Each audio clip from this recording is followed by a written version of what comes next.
Solution అనేది మనకు ఎక్కాల్సిన అవసరం ఉంది. అలా కాకుండా ఇలా వెళ్తే అటు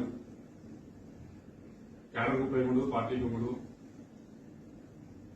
మీ అందరికీ తెలిసిందే 15 రోజుల నుంచి కూడా సరే కొత్త క్యాండిడేట్ తీసుకుందాం అనేది ఒక ప్రపోజల్ ఇంకా కూడా బయటకు రావడం జరిగింది. మాట్లాడిపోతాం ఇంకా బయటకు రావడం జరిగింది. దానివల్ల కొద్దిగా అందరూ కూడా కన్ఫ్యూజన్ కి గురవుతా ఉన్నారు. ఇది ఇందాక చెప్పినట్లు నేను కోరుకుంది కాదు, నేను చేసింది కాదు. ఇది వేరు వేరు కారణాల వల్ల ఇలా ఫ్లైఓవర్ వచ్చింది.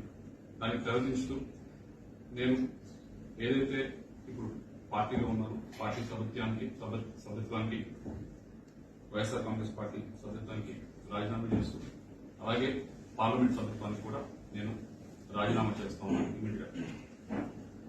దీంతో అన్న కొద్దిగా ఈ కన్ఫ్యూజన్ అంతా కూడా ఇదంతా కూడా తొలగిపోతుందని ఆశిస్తున్నాను. నాకు ఈ 5 సంవత్సరాల నుంచి కూడా ఎంతో సహకరించారు. అటు రాష్ట్ర ముఖ్యమంత్రి గారు నన్ను యంగ్ గా ఉన్నారని నన్ను ఎంకరేజ్ చేసి ఎంపీగా నిల్చోబెట్టారు. దానికి అన్ని విధాలుగా కూడా నేను చేయగలిగాను. అభివృద్ధి కార్యక్రమాలన్నీ కూడా చేయగలిగాను. అలాగే పార్టీ పరిస్థితి కూడా, పార్టీ పరువును కూడా అన్ని విధాలుగా కూడా పైన నిల్చోబెట్టగలిగాను.